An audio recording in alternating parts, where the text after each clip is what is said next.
Mali, Guinée, Zimbabwe, à chaque élection, ça crise. Au point de se demander à quoi servent les élections en Afrique. Vous avez été très nombreux à réagir. On revient sur vos meilleures contributions avec le journaliste Théophile Kouamouo. Bonsoir. Bonsoir, Merci d'être avec nous. Alors, nous avons une avalanche de critiques, il faut le dire, pour beaucoup. Élection rime avec déstabilisation. Pour Soumaïla Baby de Gundam au Mali, c'est toujours une mascarade ou un hold-up à ciel ouvert. Théophile Kouamouo, pourquoi les élections en Afrique sont si souvent contestées? Les élections sont contestées déjà parce que on ne sait pas pourquoi elles sont organisées. Les élections apparaissent comme une sorte de diktat extérieur, en fait, quand on regarde le temps long, l'histoire de l'Afrique. Au moment des indépendances, il y avait beaucoup de pays qui étaient régis par les systèmes à parti unique pendant la guerre froide. Puis brusquement, on a dit aux Africains de l'extérieur, en dépit effectivement du bouillonnement démocratique qui a toujours existé, a toujours été réprimé, écoutez, vous devez passer par le jeu électoral. Et donc le jeu électoral, il est vu comme une contrainte venant de l'extérieur, de l'étranger. Les chefs d'État, en tout cas beaucoup d'entre eux, le vivent ainsi. Et ce qui est frappant, c'est que cette contrainte, en fait, elle est à la tête du client. C'est-à-dire que les bons clients de la communauté internationale ont le droit de faire des élections pas tout à fait propres, mais qui sont validées à l'extérieur lors de ce qu'on pourrait appeler le quatrième tour, parce qu'il y a toujours deux tours en général. Souvent, il y a un seul tour, mais il y a un tour dans la rue, parfois, et il y a aussi un tour à l'international, c'est-à-dire une élection en Afrique ne vaut que si elle est validée à l'étranger. Et c'est ainsi qu'en fait, des élections douteuses sont validées, tandis que des élections du même type, du même acabit, sont invalidées. Et à ce moment-là, les Africains commencent à se poser des questions sur la nécessité, sur la fiabilité, sur le sérieux, en fait, de cette épreuve de feu électoral qui, finalement, correspond à une sorte de possibilité, en fait, d'opportunité d'ingérence de la communauté internationale. On va y revenir. Alors, on l'a vu récemment au Mali ou encore au Zimbabwe, les opposants ont contesté avant même la publication des résultats. Pourquoi ils adoptent cette stratégie ? En fait, ils adoptent cette stratégie parce que, justement, l'élection ne marque pas un consensus interne. Est-ce que tout le monde est d'accord sur les modalités de l'élection ? Sur le fait qu'il y ait un tour ou deux tours. Par exemple, si on demande aux opposants gabonais s'ils sont d'accord sur le fait qu'il y ait ou camerounais, le fait que les élections soient un tour, c'est sûr qu'ils diront non.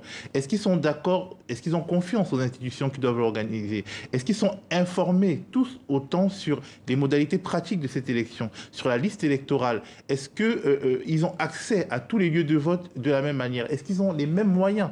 Parce que même la question des moyens est déjà une question qui peut fausser les résultats des élections, étant donné que finalement, le plus grand électeur lors des élections d'Afrique, c'est l'argent.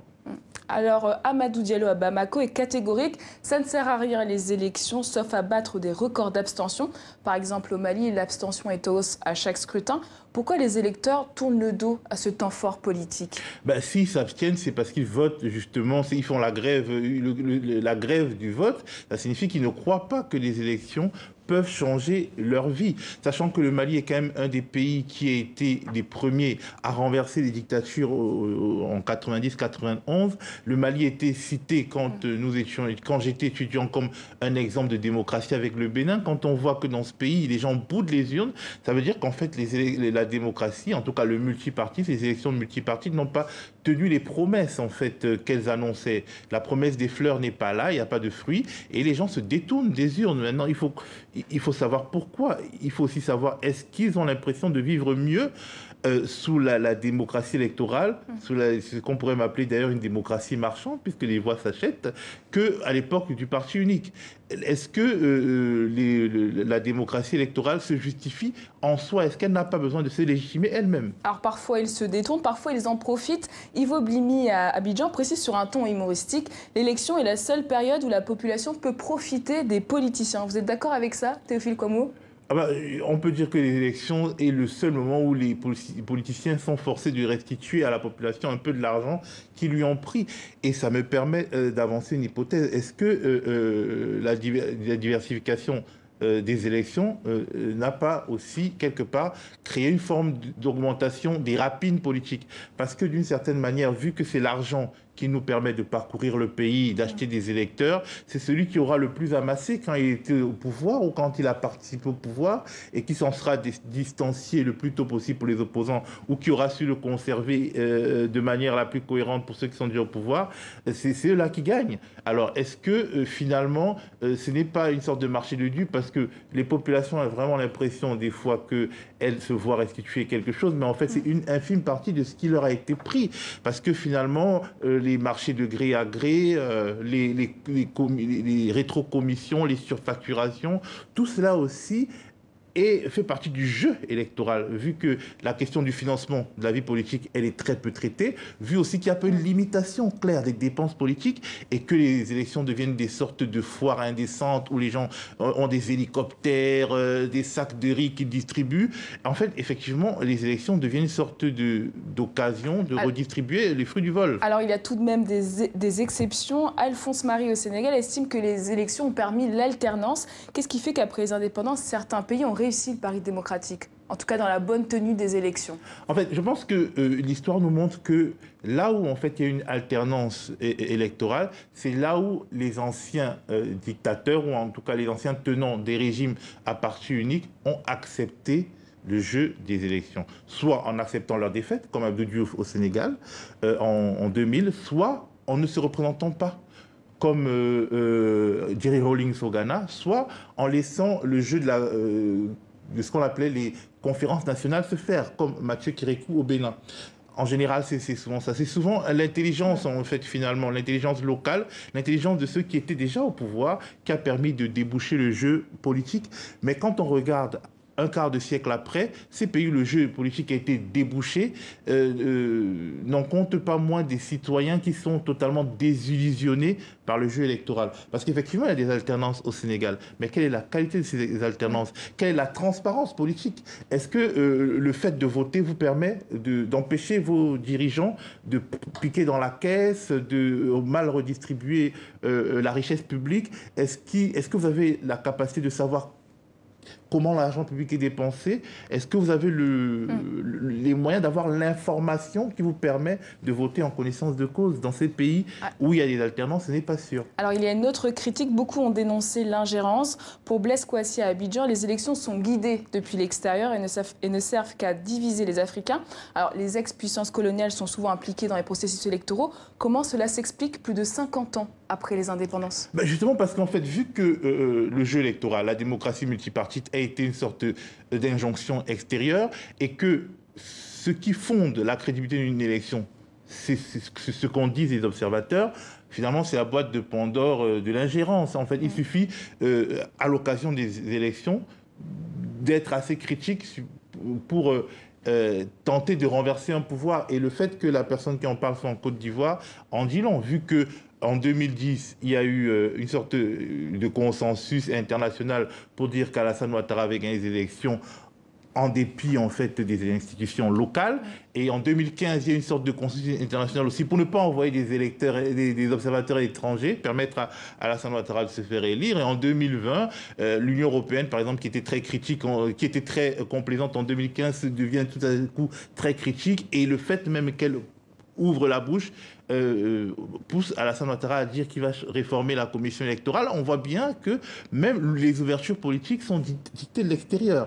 Et finalement, la question fondamentale qui se pose, c'est la question de la souveraineté. Est-ce que les peuples africains, et pas les nations africaines, et pas les États africains, mais est-ce que les peuples africains, c'est-à-dire les peuples, chacun des citoyens a une forme de souveraineté sur sa vie? J'allais y venir. Voilà, J'allais y venir. Alors, c'est une remarque qui a été largement partagée par nos internautes. Le modèle démocratique occidental n'est pas adapté aux réalités africaines, nous dit Namiens Louis. Qu'est-ce qui fait que ce modèle est inapplicable sur le continent? Je ne pense pas qu'il soit inapplicable sur le continent, mais en tout cas, il n'est pas transposable sans adaptation. Par exemple, la focalisation sur l'élection présidentielle est un problème. Parce que finalement, c'est le winner takes all, comme on dit en anglais. Le gagnant prend tout. Or, si en fait il y a une sorte de concurrence ethnique pour la prise du pouvoir, l'ethnie qui a gagné les élections, pour être un peu grossier, elle prend tout et en fait c'est une forme d'exclusion que consacrent les élections. Par exemple, ça c'est un exemple. Alors, on peut imaginer des systèmes où il faut, pour gagner les élections, il faut emmener avec soi une bonne partie des composantes sociologiques du pays. On peut, pour cela, imaginer un système parlementaire. On peut imaginer un système parlementaire où, en fait, les élections n'ont pas lieu en un coup, mais où les chambres sont renouvelées progressivement pour ne pas avoir une sorte de fixation et d'hystérie une fois tous les 5 ans. On peut imaginer plein de systèmes, mais il faudrait pour cela demander aux Africains qu'est-ce qu'ils attendent de la vie politique et leur permettre une fois de plus de contrôler la vie politique parce que les élections tous les 5 ans, ça ne leur permet absolument pas de le faire. Inès Févillier au Congo-Brazza propose que l'Union africaine crée une commission pour superviser et certifier les élections. Ce sont des pistes à explorer? En tout cas, une piste à explorer, ce serait une sorte de critère de convergence démocratique, pour utiliser un mot qui fait penser à la construction européenne, parce que je donne encore un exemple. En Côte d'Ivoire,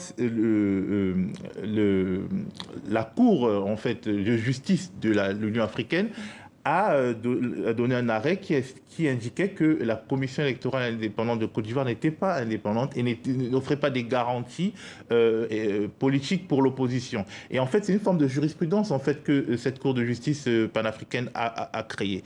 Parce qu'elle est un lieu de justice. Elle n'est pas un lieu de pouvoir politique comme la commission de l'Union africaine, mais elle est une sorte de pouvoir supranational judiciaire.